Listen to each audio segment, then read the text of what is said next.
Picture this: July 14th, 1420, 6 centuries before Bastille Day fireworks.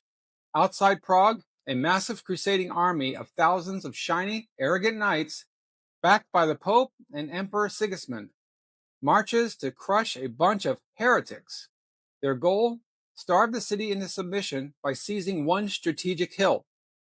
Standing in their way, maybe 60 to 80 regular folks, farmers, artisans, and a few women, plus one one-eyed badass named Jan Ziska, armed with farm tools, flails, early guns that went boom more than bang, and pure stubborn grit. What happened next? These underdogs didn't just hold the line. They sent knights tumbling off cliffs and drowning in the river like over-armored turtles in a bad Renaissance fair. This is the Battle of Vitkov Hill, the ultimate underdog victory that helped spark a movement and rewrite medieval warfare. Hi, I'm James Bay of History Habits, and today we're diving deep into this forgotten gem of history. But I'm not alone. Say hello to my hilarious sidekick, Karma, the AI wonder dog. Karma, what do you think of these medieval knights getting flailed? Woof woof! These knights were all bark and no bite until the flails came out. Karma is chasing his tail in excitement. This story has more twists than my favorite chew toy. Let's fetch some facts, James. Exactly, Karma. Stick around for the full story of some killer tactics, debate-worthy moments, and how you can use this history to hold your own hill in life.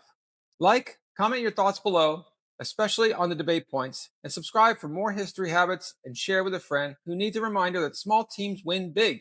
Let's go!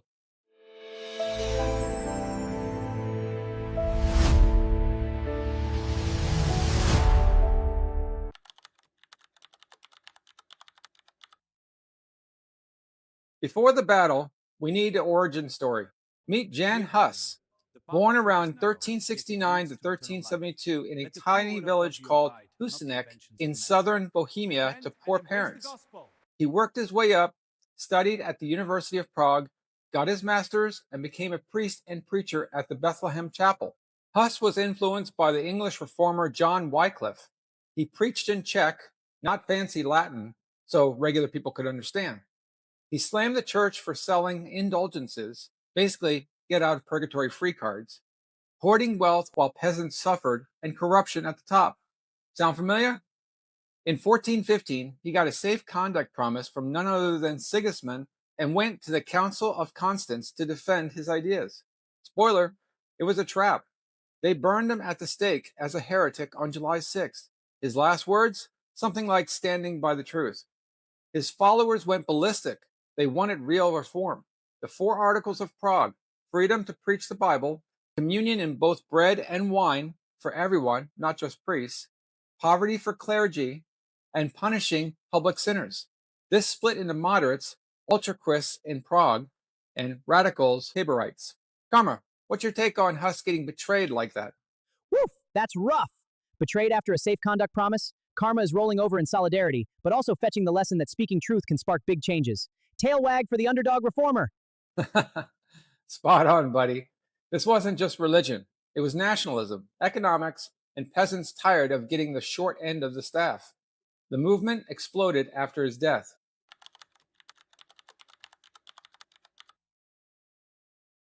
In 1419, things boiled over. King Wenceslas IV dies. His half-brother Sigismund, the guy who failed Huss, claims the throne. Prague radicals throw city councilors out windows in the first defenestration. Open conflict. Sigismund and the Pope declare a crusade in 1420. Crush the heretics, he says. Full indulgences for fighters, plus loot. Armies gather, Germans, Austrians, Hungarians, you name it. Estimates vary wildly. Chroniclers loved big numbers back then. But tens of thousands marched on Prague to starve it out by controlling key points like Vitkov Hill. Debate point number 1. Were the Crusader numbers exaggerated for propaganda, or was it truly an overwhelming force? Historians argue on both sides of that. Karma, you ready to sniff out more Sigismund? Woof woof! Sigismund sounds like he bit off more than he could chew. Karma is digging up dirt. This crusade had more holes than my digging spots. Let's charge ahead!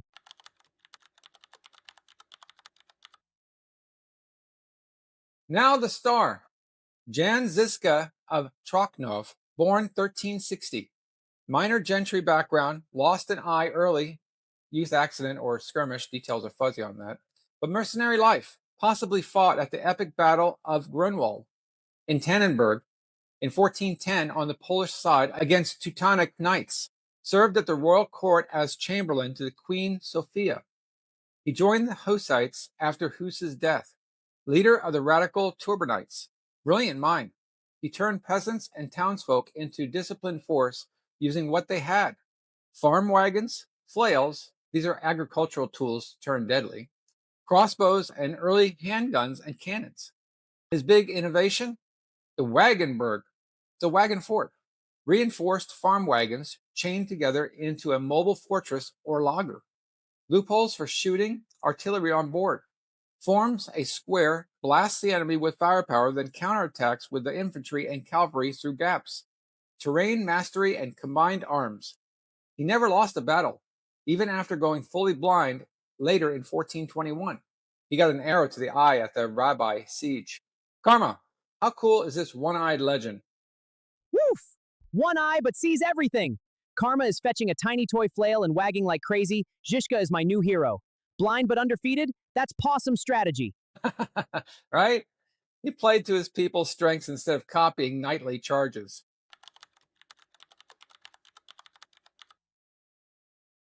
Sigismund's army surrounds Prague in early July 1420. They take some castles. The plan? Control Vitkov Hill to cut supplies, roads to the silver mines back then, and starve the city. Ziska sees it coming. He rushes fortifications, wooden blockhouses, palisades, ditches across the narrow ridge, steep cliffs on one side, vineyards on the other for cover. Garrison? Tiny. Sources say as few as 26 men plus 3 women, or up to 60 to 80 total. Not pros. Locals defending home and faith. Ziska coordinates, and here's debate point number 2. Was he physically on the hill during the fight or directing nearby? Sources conflict. He was nearly captured at one point, according to some accounts. Crusaders planned diversions elsewhere while hitting Vitkov hard with cavalry from Meissen, Austria, under Heinrich of Eisenberg. Karma, feeling the tension building? Woof! Tiny team versus giant army? Karma is on high alert, tail stiff. This is like a dog defending his yard from a whole pack. Let's see the action.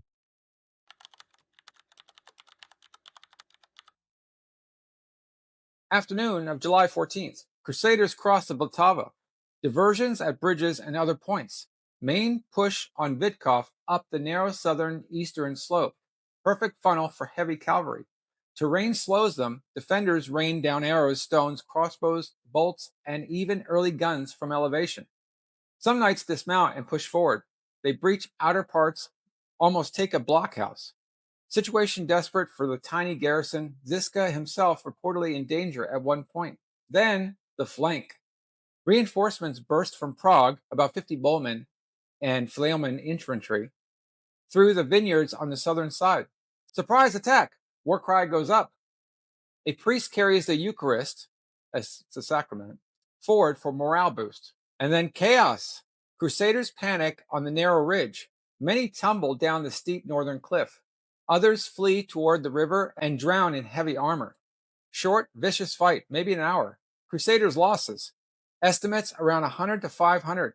Chroniclers vary. Some say hundreds killed or drowned, including Commander Heinrich.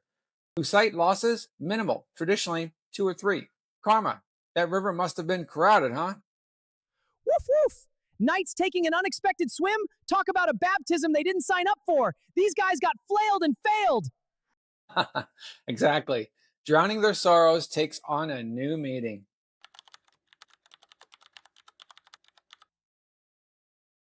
So why did a tiny force win like that? Terrain advantage. They had a narrow path, high ground, and cliff trap. Smart, quick fortifications. Asymmetric weapons. Flails smashed armor effectively in close quarters. Guns terrified horses and men. Discipline and morale fighting for home, faith, and each other. Timely reinforcements plus surprise flanks. Enemy overconfident and poor coordination. Take a humor break. These fancy European knights expected glory and heavenly points. Ended up wet and humiliated. Crusade turned into Cruise down the river. Debate point number one: casualty numbers, chronicler's bias, or real slaughter. And number two, Ziska's exact role in the hill. Drop your takes below. Let's discuss that. Karma, any final woofs on the tactics? Woof! Smart dogs, I mean people, use what they have and strike when the moment's right.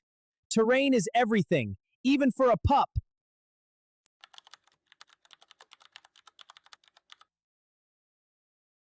The First Crusade collapses. Sigismund can't starve Prague. Hussites gain breathing room and confidence. More crusades come, total 5. More failures thanks to Ziska's system. He keeps winning, even blind. Dies of plague in 1424, undefeated. His legacy? Wagenburg tactics influenced later European warfares. The Poles and other adapted similar ideas. Boosts infantry firearms roles over pure heavy cavalry, strengthens Czech national identity and reform ideas that echo into the Protestant Reformation. Vitkov renamed Zizkov. The giant statue of Ziska stands there today, one of the world's largest equestrian monuments. This wasn't just one battle. It proved determined underdogs with smart habits can topple empires.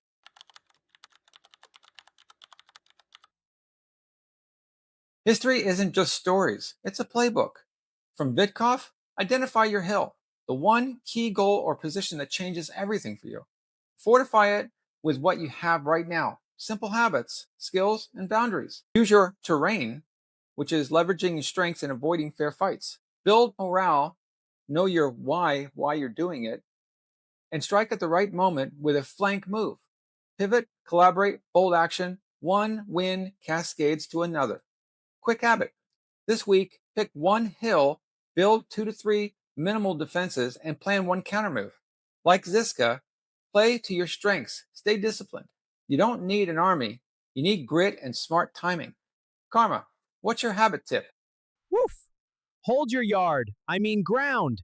Small wins build big legends. Fetch your hill today. Thanks for watching this History Habits deep dive.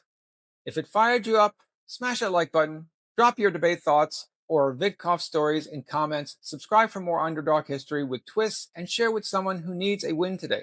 Karma and I will see you in the next one. Stay curious, stay gritty. Wolf from Karma. Woof woof! Thanks for watching. Karma out!